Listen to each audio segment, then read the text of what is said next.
Bonjour à tous. Merci Jean, merci Malo, merci Produits en Bretagne pour cette invitation. Probablement, vous le savez tous, le métier de Valorial, notre mission principale, c'est d'accompagner des entreprises, des filières agricoles et agroalimentaires dans des projets de recherche et d'innovation. Et on fait ce métier-là depuis presque une petite vingtaine d'années. Chaque année, pour vous donner un peu la métrique, c'est une cinquantaine de projets d'innovation, de recherche et d'innovation accompagnés. Et depuis le temps qu'on fait ça, en fait, il y a une question récurrente qui revient, qui est lancinante, etc. C'est de se dire, mais qu'est-ce que c'est qu'une innovation qui marche? Ça, c'est un sacré sujet. C'est quoi la recette de la réussite d'une innovation qui marche? Parce que je peux vous dire, des projets, on en a accompagné, des projets qu'on foirait, on en a eu un paquet. Et donc, cette question lancinante, on se dit, on peut pas laisser la chose comme ça, on peut peut-être apporter quelque chose. Et un jour, dans notre esprit, on s'est dit, mais il y a un truc assez exceptionnel, c'est qu'on a un poste d'observation chez nous qui est fantastique. Aujourd'hui, on a 400 adhérents, on les connaît tous, on les rencontre comme vous tous les jours, on discute avec eux, etc. Et on s'est dit, bah là, il faudrait peut-être regrouper un peu cette information, analyser tout ça, et puis peut-être sortir 2-3 bonnes idées pour les diffuser ensuite à l'ensemble de la communauté. Et c'est un petit peu comme ça que... Alors, je prends ma zapette avec le bouton vert. Hop. Ça, c'est l'effet Bonaldi. Ça marche toujours comme ça. Alors... Moi, j'ai le truc sur l'écran. Ah, voilà, c'est ça. Et c'est un peu comme ça qu'en 2014, on a lancé notre premier baromètre de l'innovation dans l'agro, avec un partenaire historique qui est KPMG. Et le premier baromètre, on s'est posé la question d'un équilibre entre le innover plus, le innover mieux et le innover avec. Je détaille pas. 2017, on est allé vraiment dans la profondeur des processus d'innovation dans ce secteur agroalimentaire. Et une conclusion essentielle qui ressortait de ce travail, finalement, pour avoir une innovation performante dans les entreprises agroalimentaires, finalement, il y avait un dosage, mais extrêmement subtil, à faire entre ce qui relevait d'approches très rigoureuses, très normalisées, etc., en équilibre avec des approches plus créatives, jouées sur la sérendipité, etc. Et finalement, tout ça, c'était extrêmement instable, rien n'était acquis, et tout ça, il fallait le remettre sur le métier régulièrement. Et puis, il y a un peu plus d'un an et demi, constatant le fait que les engagements RSE dans les entreprises de manière générale et agroalimentaire en particulier montaient en puissance, là, on s'est dit, mais il va peut-être se passer quelque chose, il est peut-être en train de se passer quelque chose en matière d'impact de la mise en œuvre de cette RSE sur l'innovation. Et on n'avait rien, on est parti de rien, on n'avait aucune information, etc. Donc la question qu'on s'est dit, question toute basique, hein, c'est de dire, mais qu'est-ce qui se passe? Et en fait, dans le qu'est-ce qui se passe, souvent on commence quand même un peu par de la biblio, etc. Et on a eu quoi en point de départ? Une boîte noire. Mais une boîte totalement noire, rien, pas de biblio, on discutait comme ça, etc., mais pas pour se faire une analyse et un diagnostic assez fouillé. Et donc on s'est lancé toujours avec KPMG, puis avec un autre pôle de compétitivité, Agri Sud-Ouest Innovation, qui rayonne dans le quart sud-ouest de la France. On s'est lancé dans l'aventure à 3. Et en fait, pour arriver aujourd'hui, vous fêtez quand même vos 30 ans, donc c'était le petit cadeau qu'on voulait vous faire. Hein, voilà. Vous livrez en avant-première les premiers résultats de ce travail. Je disais ça l'autre jour, encore cette semaine, hein, je travaillais là-dessus. Le gâteau vient tout juste sortir sortir du four, il est encore un peu chaud. Donc les conclusions ne sont pas définitives, mais néanmoins, on vous livre quand même les points essentiels.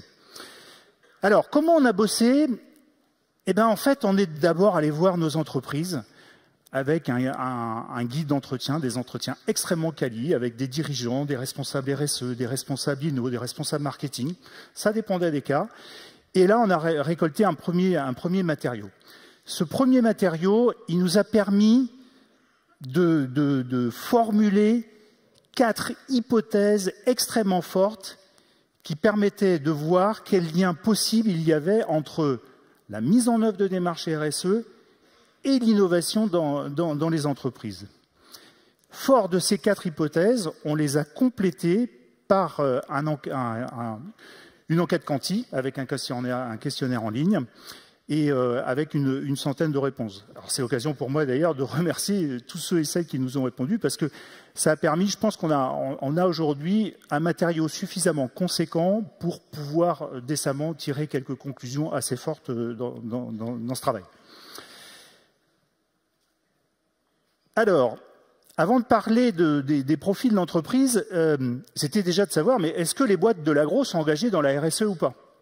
Alors, premier élément très intéressant, et moi que je qualifierais de très bonne nouvelle, c'est dire oui, ces entreprises de l'agro, celles qu'on a interrogées, sont en route, sont lancées dans une très large proportion dans ces démarches RSE.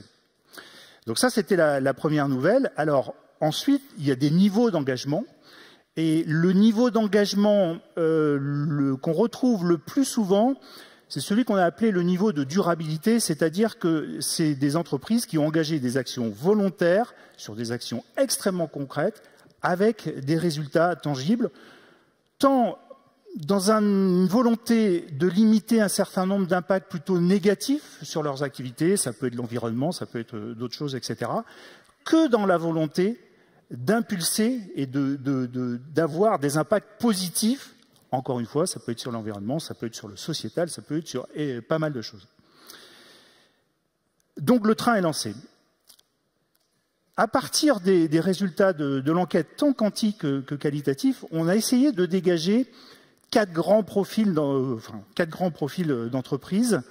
Et on aime bien faire ça parce que ça procure souvent un effet miroir. C'est-à-dire que je suis sûr que chacun d'entre vous, quand je vais décrire les 4 profils, vous allez dire où est-ce que je suis.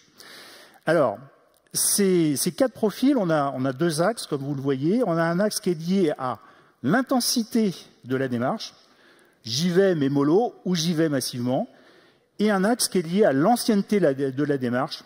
Moi, ça fait 10 ans que je me suis lancé là-dedans. Je n'ai pas attendu des processus, etc. Où la démarche peut être vraiment plus récente, c'est ce qui relève de l'ordre de quelques mois, quelques années. Alors, voilà les 4 profils. Le premier, c'est à peu près un quart des boîtes. Alors, je vous ai mis des petits verbatim pour illustrer ça. Ça, ce sont les entreprises agroalimentaires qui, d'un côté, le font finalement assez récemment et ils ont une très forte intensité dans ces démarches. On les a appelés des engagés offensifs oui, voilà, c'était le premier qualificatif. Et ces engagés offensifs, vous voyez, il y a quelques verbatim intéressants. La RSE, c'est une question de survie dans nos métiers. Donc, mais c'est plus que de la survie, bien évidemment. C'est la volonté d'aller de l'avant, et c'est un quart des entreprises. Deuxième quart des entreprises qui, elles, finalement, ont une intensité moindre, mais ça fait quand même très très longtemps qu'elles y sont. Et on les a appelés les vieux de la vieille, et vous voyez le petit verbatim, on n'a pas attendu finalement que ça arrive pour saisir la chose. On retrouve dans cette catégorie-là des histoires d'entreprises assez récentes qui se sont fondées, l'entreprise s'est fondée sur cette démarche RSE, ça qui est assez intéressant. Troisième catégorie d'entreprises, là on retrouve à peu près la moitié des boîtes finalement, on a appelé ça les boostés récents, c'est-à-dire que c'est pas venu comme ça, mais une fois que la machine est lancée, on va assez loin dans les processus. On met en place, on suit des normes, on met en place des rapports, etc., etc. Et puis enfin, la dernière catégorie, c'est un petit peu moins de 20%, ce qu'on a appelé les convertis habiles. C'est-à-dire que c'est pas forcément très intense, mais c'est assez malin et avec une logique d'impact pour elles et pour leurs parties prenantes.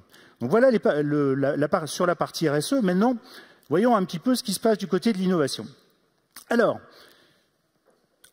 très synthétiquement, 4 enseignements majeurs sur lesquels je vais donner quelques mots, mais je n'aurai pas le temps de détailler, bien évidemment. Première idée majeure, ça correspondait à nos 4 hypothèses. Première idée majeure, oui, mettre en place une démarche RSE dans l'entreprise remodèle les processus d'innovation dans celle-ci. Et on l'a mesuré, globalement, c'est à peu près les 2/3 des entreprises nous disent oui, ça bouge. Et sur ces 2/3-là, il y a la moitié qui nous disent ça y est, on a réussi à gérer le truc, maintenant voilà, nos processus sont remodelés, etc., ça roule. Et l'autre moitié qui dit là on est dans la mine, il faut changer, il faut adapter, c'est pas si simple, c'est pas si évident. Quand on prend un processus d'innovation, souvent on a 3 étapes. Une première étape qui est la génération d'idées et le choix des concepts, et puis après on développe, on industrialise et enfin on met en marché. Sur la première étape, qui est celle de la génération des idées et du choix des concepts, je résumerai la situation de la manière suivante, c'est de dire que le fait de mettre en place une démarche RSE a rajouté un filtre au niveau de la génération des idées et du choix des concepts. Et ça, c'est top et positif parce que dans le précédent baromètre, on s'était aperçu que dans la plupart des entreprises, les nouvelles idées d'innovation, c'était foisonnant. Et donc, dans le pipe, en fait, dans l'entonnoir, on se retrouvait souvent avec des points de blocage parce qu'il y avait trop d'idées et on n'arrivait pas à les amener jusqu'au bout. Donc, moi, j'y verrais un élément assez positif. Si on va un peu plus loin dans ce processus d'innovation, la partie développement et industrialisation, là, il y a un effet, c'est que ça complexifie, voilà, c'est le mot complexité qu'il faut retenir, ça complexifie ce travail de développement et d'industrialisation parce que ça fait appel tout simplement à la mobilisation de beaucoup plus de ressources en interne, de beaucoup plus de ressources complémentaires en interne comme en externe. Donc, premier enseignement, oui, quand on met en place une démarche RSE, ça remodèle immanquablement les processus d'innovation. Deuxième enseignement majeur, et moi c'est celui qui m'a le plus marqué. Et on l'a résumé comme ça, c'est de dire mettre en place une démarche RSE dans l'agroalimentaire accélère le déplacement de l'innovation au sein de l'entreprise, au sein des unités de R&D, vers l'extérieur de l'entreprise. Et là, je peux vous dire que ça change tout, ou ça change pour moi énormément de choses quand il va s'agir demain de mettre en place et d'accompagner de nouveaux projets de recherche et d'innovation. Alors, si on dit, bah ouais, ça se déplace, c'est plus dans l'usine ou dans les services R&D que ça se passe, où est-ce que ça se passe? Alors, il y a un truc, c'est évident, tout simplement, ça remet juste sur le devant de la scène l'importance des collaborations avec les parties prenantes. Et dans ces premières parties prenantes, la première des premières, c'est le monde agricole. Moi, je dis toujours, un produit alimentaire, c'est d'abord un produit agricole. Et donc, on remet sur le devant de la scène ces collaborations, et donc ces nécessaires collaborations en termes d'innovation. C'est ça qui est sympa. Et si on prenait un exemple, je ne sais pas, le bien-être animal, si je veux donner de la valeur à mon produit final, c'est bien par un travail sur la dimension agricole. Ça, c'est la deuxième idée. La troisième idée, on se posait une question, on s'est dit, oui, mais basique, c'est dire, je mets en place une démarche RSE, j'innove différemment. Au bout du bout et à la fin, tout ça, c'est bon pour l'économie, pour le business ou pas? Parce que c'est quand même un peu la question finale. Et donc, on a interrogé nos adhérents sur, en faire assez court, CAPEX, OPEX, ROI. Alors, le ROI, nous, à Valorial, c'est pas Return on Investment, c'est Return on Innovation. Est-ce que quand je fais un projet d'innovation, ça coûte quand même un peu d'argent, est-ce que j'ai mon retour sur ça? Globalement, oui, on peut dire que, au vu des résultats et des proportions, oui, on peut dire qu'il y a un effet positif sur le fait de mettre en place une démarche RSE, innover en conséquence. Oui, c'est bon pour l'entreprise. Ça, c'est quand même bien. Dans 25% des réponses, si ma mémoire est bonne, c'est très affirmatif. Et dans 0% des résultats, on nous a dit c'est négatif. Vous voyez, donc il nous reste une forte proportion.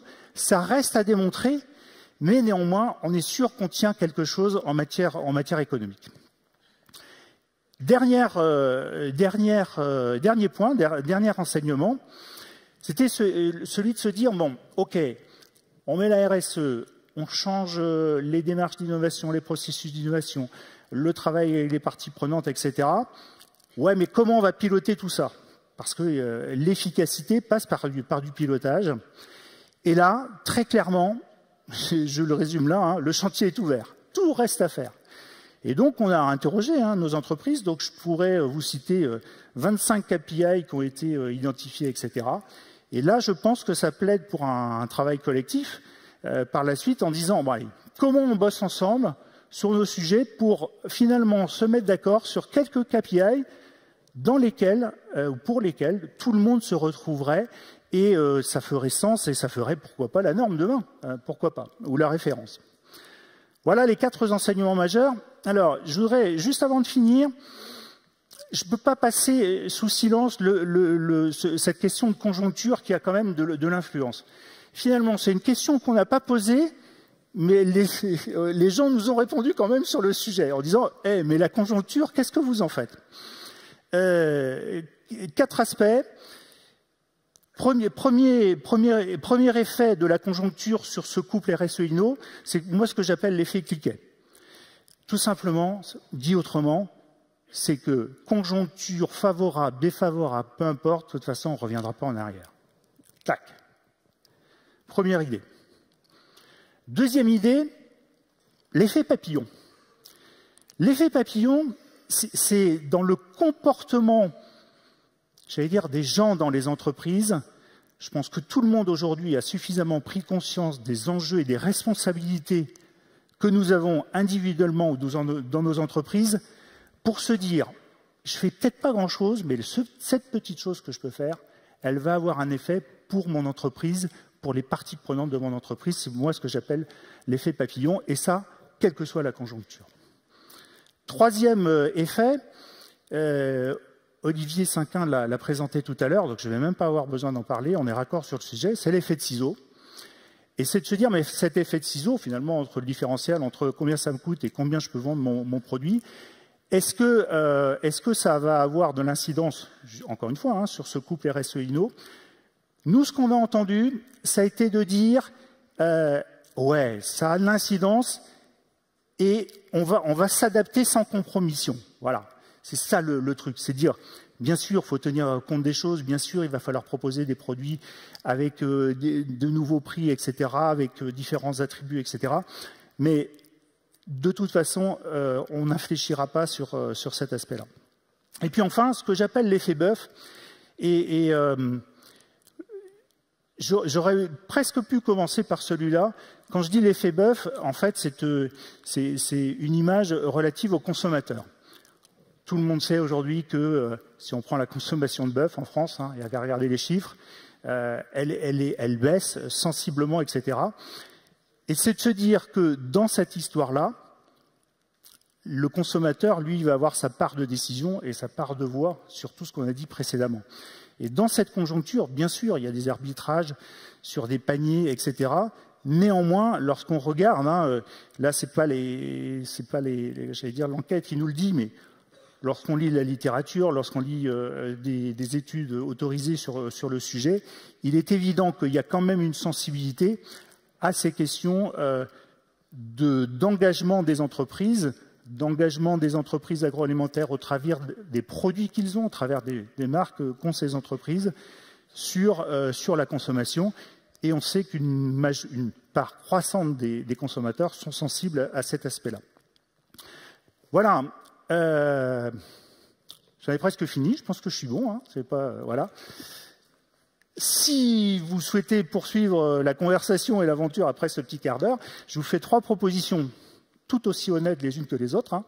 Voilà. La première, c'est que vous pouvez participer toujours en ligne à notre enquête, cette partie quantitative. Alors nous, ça consolidera notre échantillon, ça c'est toujours bon à prendre. Je ne suis pas sûr qu'on modifiera beaucoup les pourcentages.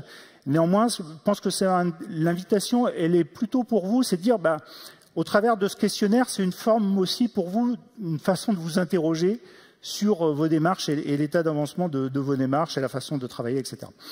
Deuxième invitation complémentaire, c'est que moi, si vous voulez être informé de la sortie de notre 3e baromètre, s'il n'est pas sorti, et là, on est en train de, à l'édition, j'allais dire, vous nous envoyez un petit message, alors c'est pas compliqué, hein, c'est valorial@pôle-valorial.fr en disant « moi ça m'intéresserait, dites-nous » et on vous envoie la chose parce que l'idée de ce travail-là, comme des précédents baromètres, c'est de mettre en partage ce travail-là pour faire avancer tout le monde. C'est ça notre idée, je pense qu'on est assez raccord sur l'idée de nos associations.